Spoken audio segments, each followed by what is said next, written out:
Hello दोस्तों, आपके अपने यूट्यूब चैनल यूपीएससी नेट में स्वागत है। मैं तरुण गुप्ता आज बात करने वाला हूँ 6 अगस्त की। आज की जो हमारी 6 अगस्त की most topic important current affairs होने वाली है, इस पर आज हम बात करने वाले हैं। तो किन किन खबरों को आज हम देखने वाले हैं उनकी एक बार हम नजर मान लेते हैं। तो बैली ब्रिज के बारे में समझेंगे और भारतीय सेना ने इस पर क्या कार्य किया है इसको बहुत अच्छे से हम समझने वाले हैं। नेक्स्ट हमारी करंट अफेयर्स होगी और वेरी इंपोर्टेंट करंट अफेयर्स है भारतीय संविधान का अनुच्छेद 311।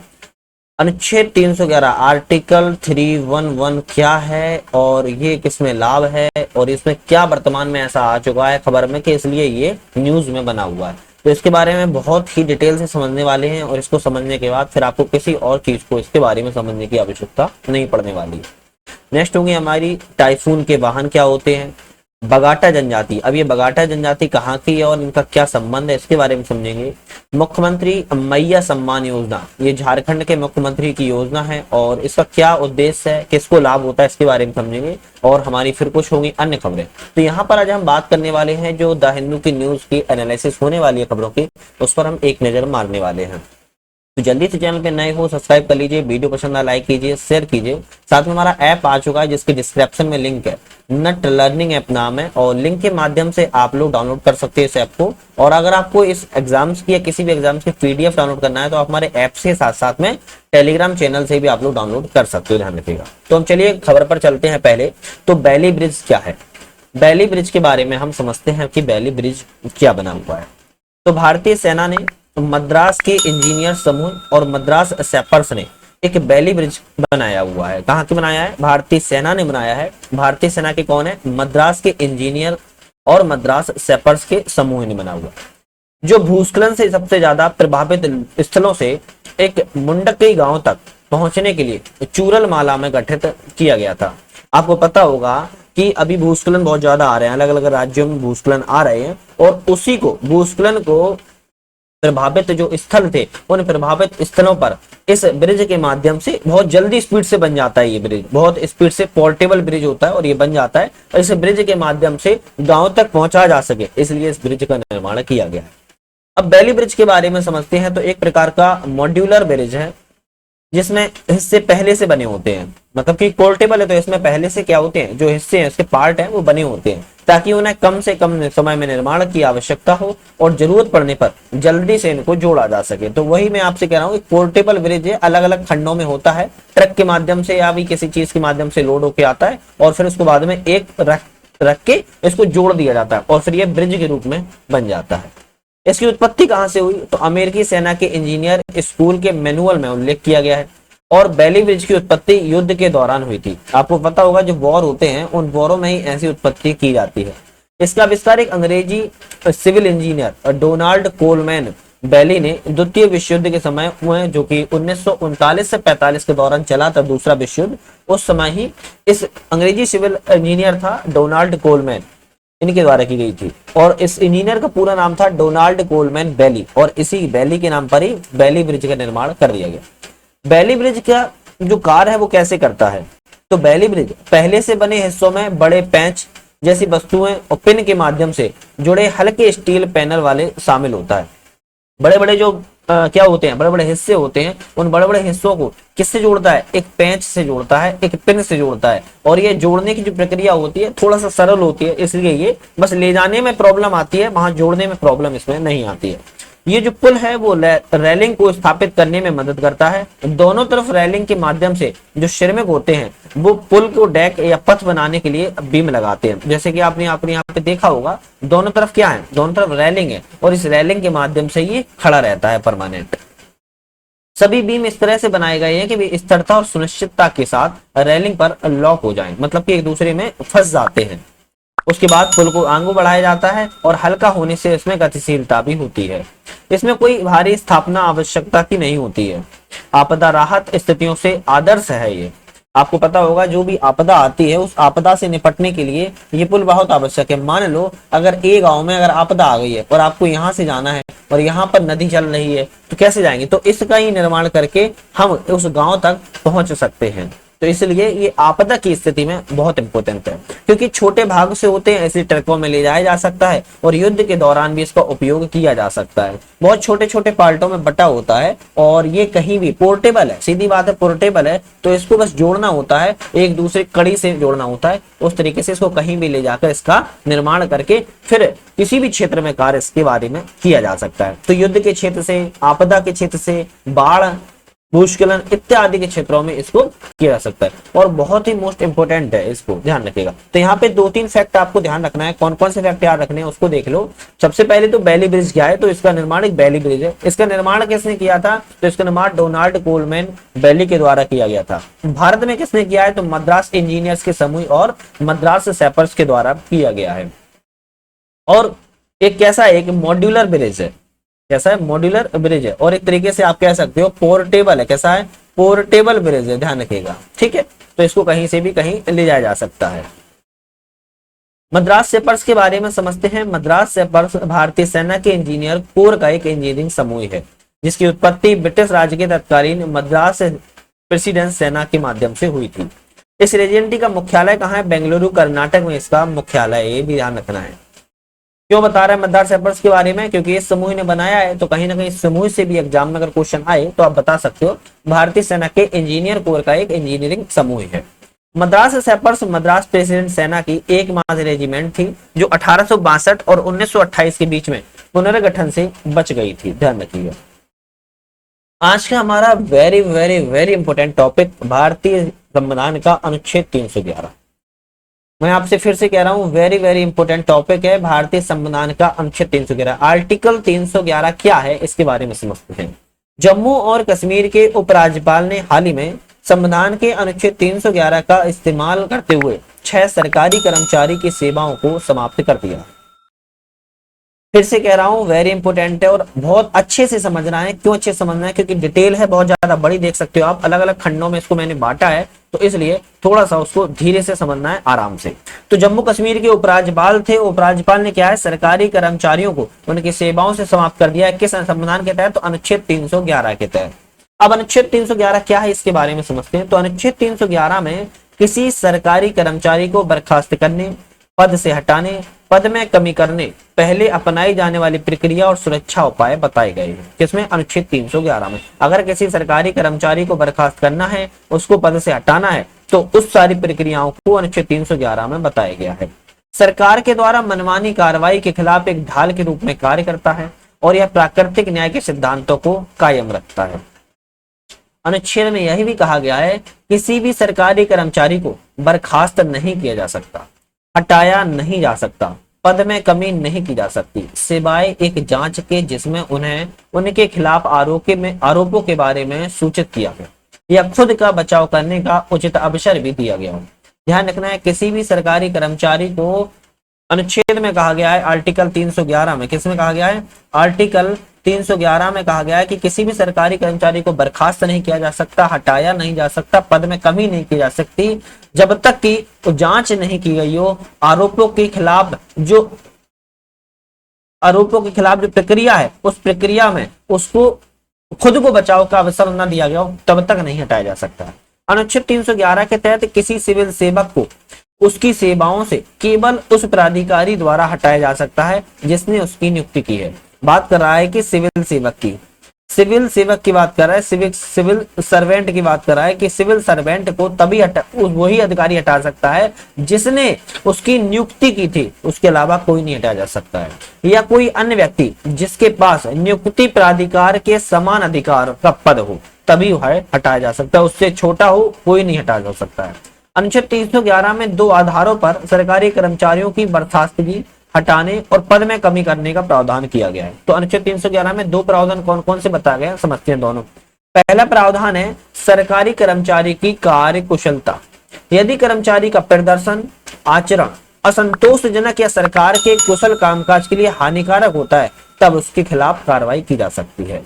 अनुच्छेद 311 में ही बताया गया। अनुच्छेद 311 में दूसरा बताया गया है नैतिक अक्षमता से जुड़ा आचरण। यदि कर्मचारी भ्रष्टाचार, रिश्वतखोरी, धोखाधड़ी या नैतिक अक्षमता से जुड़े किसी अन्य अपराध में संलिप्त होता है तब उसके खिलाफ कार्रवाई की जा सकती है। ध्यान रखना है, दोनों ये सिविल सर्वेंट के लिए आर्टिकल 311 में बताए गए थे। सरकारी कर्मचारी के खिलाफ कोई भी कार्रवाई करने से पहले निम्नलिखित प्रक्रिया का पालन करना होता है। अगर कभी कार्रवाई भी करनी है ना, इन दोनों के खिलाफ भी अगर सरकारी कर्मचारी कार्यकुशलता और नैतिक अक्षमता के खिलाफ भी अगर कार्रवाई करनी है ना, तो उसकी दो प्रक्रियाएं हैं। उन दो कई सारी प्रक्रियाएं हैं, लेकिन जो मैं बताने वाला हूं उस प्रक्रिया में पालन करेंगे तभी वो क्या होंगे, तभी उन अधिकारी को हटाया जा सकता है। क्या है? आरोपों का निर्माण। सक्षम प्राधिकारी को कर्मचारी के खिलाफ आरोपों को स्पष्ट रूप से बताते हुए आरोप तैयार करने चाहिए और अनुशासनात्मक कार्रवाई के लिए आधार भी बताना होगा। मतलब कि आरोप लगाने से पहले वो सक्षम अधिकारी को उस कर्मचारी के खिलाफ में आरोपों को स्पष्ट करना होगा, जो आरोप है उसे तैयार करना होगा और आधार को बताना होगा। यह भी ध्यान रखना महत्वपूर्ण है कि बर्खास्तगी, हटाने और पद की कमी के आधार वैध और नियोजित होने चाहिए। उसी कारण से होगा, नहीं तो ऐसे तो होगा ही नहीं ना, क्योंकि उस पर फिर कार्रवाई भी हो सकती है। कर्मचारी को जवाब देने का अवसर प्रदान करना। ऐसा नहीं है कि जिस सिविल सर्वेंट को हटाना है उसको बोलने का अधिकार ही नहीं दे रहे, ऐसा थोड़ा ना होता है। उस कर्मचारी को जिसको हटाना है, बोलने का, उसको अपने जवाब देने का, उसको अपने अवसर रखने का भी आपको अवसर देना होगा। अवसर क्या है कि कर्मचारी को आरोपों को जवाब देने, अपना बचाव प्रस्तुत करने के लिए उचित अवसर भी दिया जाना चाहिए। उन्हें सुनवाई का भी अधिकार दिया जाएगा, अपने पक्ष में सबूत पेश करने का भी अधिकार। भैया किसी सिविल सर्वेंट को आप अगर हटा रहे हो तो उसको अपने पक्ष रखने का, उसको अपने सबूत का, उसे अपनी सुनवाई का तो अधिकार दिया जाएगा ना। जांच का अधिकार होगा। एक सक्षम प्राधिकारी के द्वारा निष्पक्ष जांच की जानी चाहिए। कर्मचारी को अपना पक्ष रखने, उसके विरुद्ध प्रस्तुत किए गए किसी भी गवाह या साक्ष्य से उचित अवसर दिया जाना चाहिए। जांच रिपोर्ट पर विचार होगा। जांच के पश्चात, जांच के दौरान सभी साक्ष्यों की और परिस्थितियों की ध्यान में रखते हुए एक समिति बनेगी और उस रिपोर्ट को तैयार करेगी और उसकी जांच करेगी। ध्यान रखना है। निर्णय लेना। अब निर्णय कौन लेगा? तो जांच के आधार पर सक्षम प्राधिकारी को कर्मचारी को बर्खास्तगी, निष्कासन और पद की कमी के संबंध में निर्णय लिया जाएगा। जो समिति है वो जांच कर रही है। अगर निर्णय तर्कसंगत होना चाहिए, जो निर्णय है वो तर्कसंगत होगा, ऐसे नहीं तार्किक आधारों पर होगा। कर्मचारी को सूचित किया जाता है इसमें। निर्णय उचित होगा, निष्पक्ष होगा और प्राकृतिक न्याय के सिद्धांतों के अनुरूप होगा। आर्टिकल 311 कहता है तभी हटाया जा सकता है, अन्यथा नहीं हटाया जा सकता है। ध्यान रखना है। मैंने क्या दो आधार बताए थे हटाने के? कर्मचारी की कार्यकुशलता और नैतिक क्षमता। ऐसा नहीं है कि आपको लग रहा है तो कर्मचारी कार्यकुशलता अच्छी नहीं है तो हटा दो, ऐसा नहीं होगा। अगर उसकी कार्य कुशलता भी खराब है, अगर वो नैतिक क्षमता में भी खराब है, भ्रष्टाचार में, रिश्वतखोरी में, धोखाधड़ी में संलिप्त है, तब भी उसके खिलाफ कार्रवाई करने से पहले कुछ प्रक्रियाएं हैं, उन प्रक्रियाओं को पालन करना होगा, तभी उस कर्मचारी को हटाया जा सकता है। जो प्रक्रिया मैंने आपको बताई है, आरोपों का निर्माण होगा तो उसकी पूरी जांच होगी, कर्मचारी को जवाब देने का अवसर दिया जाएगा, जांच का करना होगा, जांच की रिपोर्ट पर फिर विचार होगा, निर्णय लिया जाएगा, तब जाकर आप उसके खिलाफ चार्जशीट बनाओगे, तब जाकर एक सक्षम प्राधिकारी, मतलब कि जिसने उसकी पोस्टिंग की है, वो हटाएगा या फिर उसके समकक्ष पद वाला या प्राधिकारी हटाएगा उसको। अनुच्छेद 311 के अपवाद क्या है उनको समझ लेते हैं। 3 अपवाद है, वेरी इंपोर्टेंट है और ये कथा पूरी समाप्त हो जाएगी। तो अनुच्छेद 311 के अपवाद है राज्य की सुरक्षा। यदि कर्मचारी की गतिविधि को राज्य की सुरक्षा के लिए हानिकारक माना जाता है तो राष्ट्रपति, राज्यपाल, जैसा भी मामला हो, जांच से छूट दे सकते हैं और तत्काल कार्रवाई कर सकते हैं। जो मैंने आपको बताई थी अभी ना कि कुछ प्रक्रिया पालन करना होगा, लेकिन राज्य की सुरक्षा के चलते वो पूरी प्रक्रिया को क्या कह सकता है, लैप्स किया जा सकता है और राष्ट्रपति और राज्यपाल के द्वारा क्या की जा सकती है, सरकारी कर्मचारी के खिलाफ चार्जशीट फाइल हो सकती है। दूसरा है सार्वजनिक सेवा में दक्षता। बात कर रहा है कि दूसरी बात है अपवाद सार्वजनिक सेवा में दक्षता। यदि राष्ट्रपति और राज्यपाल अगर संतुष्ट हैं कि ऐसा करना सार्वजनिक सेवा की सुरक्षा और दक्षता में हित में है, तो जांच से छूट मिल सकती है और उचित कार्रवाई कर सकते हैं। मतलब कि अगर सार्वजनिक सेवा की दक्षता में उन्हें लगता है कि हित में है तो वह बिना जांच के ही क्या कर सकते हैं, उसके खिलाफ चार्जशीट बनवा सकते हैं। परिवीक्षाधीन कर्मचारी। परिवीक्षाधीन कर्मचारी क्या होते हैं? जिन्होंने अभी तक स्थायी पद धारण करने का अधिकार प्राप्त नहीं किया है, उन्हें बिना किसी जांच के ही बर्खास्त से हटाया जा सकता है। परीक्षा एक तरीके से कह सकते हो कि वो अभी वो ट्रेनिंग बेस पे चल रहे हैं, ऐसा कुछ भी मान लो कि भाई उन्होंने अपना पद स्थायी रूप से परमानेंट धारण नहीं किया है और उनके खिलाफ बिना जांच के ही क्या उन्हें बर्खास्त या हटाया जा सकता है। तो आर्टिकल 311 वेरी इंपोर्टेंट है, मैंने आपको बहुत अच्छे से बता दिया, हर चीज बता दी है इसमें, तो ध्यान रखना, इसमें नोट्स बनाने और नोट्स बना लेना, वेरी इंपोर्टेंट है ये। ठीक है, नेक्स्ट करंट अफेयर्स पे चलते हैं और वेरी इंपोर्टेंट टाइफून के वाहन। टाइफून के वाहन क्या हैं, अब हम इसको समझ लेते हैं। जल्दी से चैनल को लाइक शेयर सब्सक्राइब कर लीजिए। मैं आपको बताना भूल गया कि हमारी यूपी पीसीएस के लिए हम करंट अफेयर्स चला रहे हैं। कौन सी करंट अफेयर्स की सीरीज चला रहे हैं और 9 महीने का, कितना 9 महीने का हम स्पेशल करंट अफेयर्स चला रहे हैं। तो 9 मंथ का अगर आपको करंट अफेयर्स कवर करना हो तो हमारा एग्जाम तक पूरी करंट अफेयर्स आएगी। यूपी की स्पेशल करंट अफेयर्स ला रहे हैं, यूपी के बाद India, international, economy, science, technology, environment, सारी करंट अफेयर्स आएंगी। तो एक बार चैनल पे जाकर चेकआउट कर लेना। यूपी की पीसीएस करंट अफेयर्स की हमारी 3 वीडियो ऑलरेडी बन चुकी है, चौथी वीडियो हमारी कल आ जाएगी। ठीक है, तो ध्यान रखना है, इसके बाद लगातार आती रहेंगी 9 महीने करंट अफेयर्स लगातार बहुत सारी वीडियो में आती रहेंगी। तो इसलिए अभी चैनल पे जाके एक बार यूपी की तैयारी कर रहे हो तो करंट अफेयर जरूर आप पढ़ लेना। हम बात करते हैं टाइफून के वाहन क्या हैं। तो भारत सीमा तिब्बत पुलिस, मतलब कि ITBP, भारत तिब्बत सीमा पुलिस ने चंडीगढ़ में अपनी परिवहन बटालियन में दुर्जय टाइफून वाहन को सफलतापूर्वक प्रदर्शन और परीक्षण किया हुआ है। किसने किया हुआ है? ITBP ने किया हुआ है। कहां पर किया है? चंडीगढ़ में किया हुआ है। और कौन सा नाम रखा है? दुर्जय टाइफून। क्या है इसको समझते हैं। तो कमाज 5394 53949 टाइफून के एक रूसी निर्मित 4x4 माइन रेसिस्टेंस एम्ब्रुस प्रोटेक्ट, मतलब कि MRAP वाहन है। ये कहां का है? रूस के द्वारा निर्मित किया गया है, 4x4 है और माइन रेसिडेंस से है। इसमें कामाज की सहायक कंपनी रैम डीजल का विकसित किया गया है। इसमें क्या होता है कि खदानों के उचित जोखिम वाले क्षेत्रों में यह सैनिकों को और सैन्य कार्गों को सुरक्षित परिवहन के लिए विकसित किया गया है। इसे कमांड पोस्ट वाहन, एम्बुलेंस, लॉजिस्टिक सहायता वाहन के रूप में कॉन्फ़िगर किया जा सकता है। मतलब कि मान लो आपको ये जो वाहन दिख रहा है ना, इसको अलग अलग रूप में बदला जा सकता है। किस किस रूप में बदला जा सकता है? तो वाहन पोस्ट कमांड वाहन में बदला जा सकता है, एम्बुलेंस में बदला जा सकता है और लॉजिस्टिक में बदला जा सकता है। ध्यान रखिएगा। विशेषताएं क्या है इसकी? तो 6.7 मीटर लंबा है, 2.5 मीटर चौड़ा है और 2.8 मीटर ऊंचा है। इसका जो कर वजन है वो 13,700 किलोग्राम है और 2,000 किलोग्राम का पेलोड इसमें साथ में ले जाया जा सकता है। इसकी जो अधिकतम सड़क की गति है 100 किलोमीटर प्रति घंटा की रफ्तार से चलता है। ईंधन भरे बिना 1000 किलोमीटर तक की दूरी तय कर सकता है। मतलब कि ईंधन के बिना भी 1000 किलोमीटर की दूरी तय कर देता है। वाहन में 2 चालक दल होते हैं सदस्य के रूप में और 8 पूरी तरह से सुसज्जित सैनिक इसमें बैठ सकते हैं। तो अगर बात करें तो टोटल 10 लोग इसमें बैठ सकते हैं आराम से। पतवार में 4 साइड दरवाजे, एक पिछला दरवाजा है। छत पर अवलोकन, फायरिंग और आपातकालीन निकास उद्देश्य के लिए 2 हैज लगे हुए हैं। देख सकते हो आप, जो आपातकालीन है इसमें 2 हैज लगे हुए हैं और इसमें अलग अलग दरवाजे अलग अलग हैं, पीछे भी है और इस तरीके से ये कार है। मैं आपको हर चीज बता रहा हूं उसके बारे में, अगर कभी भी कुछ भी एग्जाम में आए तो आपको छूट ना पाए। जो 4 साइड के दरवाजे हैं, पिछला दरवाजे, छत पर अवलोकन, फायरिंग और आपातकालीन निकास द्वार है, 2 हैच लगे हुए हैं। यह फर्श के नीचे 8 किलोग्राम TNT विस्फोट और पहिए के नीचे 10 किलोग्राम TNT विस्फोट प्रभाव को भी झेल सकता है। मतलब कि अगर 8 किलोग्राम तक फर्श के नीचे विस्फोट हो जाए तो यह कोई दिक्कत नहीं होगी। पहियों के नीचे भी 10 किलोग्राम तक का इसमें विस्फोट हो जाए तब भी कोई दिक्कत नहीं होगी। वाहन में सिग्नेचर रिडक्शन पैकेज, एक ऑल अराउंड वीडियो निगरानी प्रणाली और स्वचालित अग्निशमन इकाई इसमें शामिल है। तो इसमें वेरी इंपॉर्टेंट है कि सिग्नेचर रिडक्शन जो पैकेज है इसमें शामिल किया गया है, इसी में लगा हुआ है। वीडियो की निगरानी की इसमें रडार लगे हुए हैं और स्वचालित अग्निशमन के लिए किया हुआ है। मतलब कि फायर इसमें अवेलेबल है।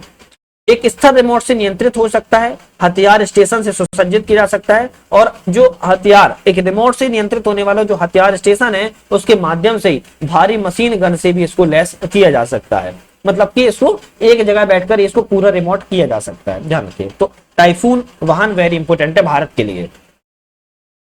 बगाटा जनजाति, तो बगाटा जनजाति के बारे में थोड़ा सा समझेंगे क्योंकि ये इंपोर्टेंट है और इनका संबंध की बात किया है तो कहां से है? बगाटा जनजाति का जो संबंध एक योद्धा के रूप में है। ध्यान रखिएगा। लोअर सेलेरू जल विद्युत परियोजना के निर्माण में कार्य करने वाले बगाटा जनजाति के लोग बिजली के लिए संघर्ष करते हुए अंधेरे में रहते हैं।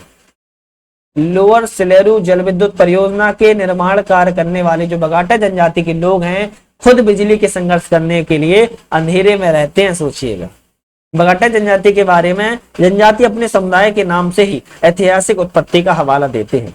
तत्कालीन शासकों के समर्पित योद्धा भक्तों के रूप में ये जाने जाते हैं। इन्हें बगाथा, बगाट, बगोड़ी, बोगद और भक्त कहते हैं। तो इन्हें 5 नामों, अलग अलग नामों से भी जाना जाता है। इनका स्थान की बात किया तो उड़ीसा और आंध्र प्रदेश राज्य में पाए जाते हैं। किस किस राज्यों में पाए जाते हैं, ध्यान रखिएगा, ये उड़ीसा के साथ साथ कहां पाए जाते हैं, आंध्र प्रदेश राज्य में भी पाई जाती हैं। तो इंपोर्टेंट है, अगर एग्जाम में आए तो बता सकते हो कि किस राज्य में, उड़ीसा और आंध्र प्रदेश राज्य में बगाटा जनजाति पाई जाती हैं। ये बिजली का निर्माण करते हैं, ध्यान रखिएगा, ये लोग बिजली का निर्माण करते हैं और खुद अंधेरे में रहते हैं, खुद अंधेरे में रहते हैं। समझो, इतनी बड़ी बात है इसमें, है ना।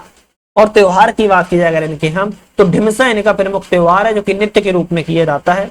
बगाटा जनजाति सभी उम्र के लोग ऊर्जावान नृत्य का आनंद लेते हैं। इसमें सभी उम्र के लोग भाग लेते हैं, ऐसा नहीं छोटा बड़ा कोई भी भाग ले, सभी भाग लेते हैं। बगाटा के नृत्यों को संकड़ी कैलबार भी कहा जाता है। क्या करता है, संकड़ी कैलबार भी कहा जाता है। अब एग्जाम में अगर कभी आ जाए कि संकड़ी कैलबार किसे कहा जाता है, कौन सा, संकड़ी कैलवार किसे कहा जाता है, तो आप हाल बता देना, तुरंत टिक लगाना, बगाटा जनजाति वाले करने वाले लोगों को कहा जाता है। या ढिमसा नृत्य कैसे कहा जाता है, तो बगाटा जनजाति करने वाले नृत्य कहा जाता है। पारिवारिक जीवन कैसा है, तो इनका जो समाज है वो आमतौर पर एकल परिवार है। कैसा है, एकल परिवार है। और जो क्रॉस कर्जन विवाह की प्राथमिकता भी यहाँ पर देते हैं। कैसा, क्रॉस कर्जन को, मतलब कि जो सेक्सुअली होता है वो अपने कजिन को भी करवा सकते हैं, एक तरीके से इनमें ऐसा चलन है। भाषा की बात किया तो एक दूसरे की जो उड़िया भाषा में बात करते हैं, और इनकी मुख्य विशेषता है कि यह तेलुगु भी है, बोलते हैं।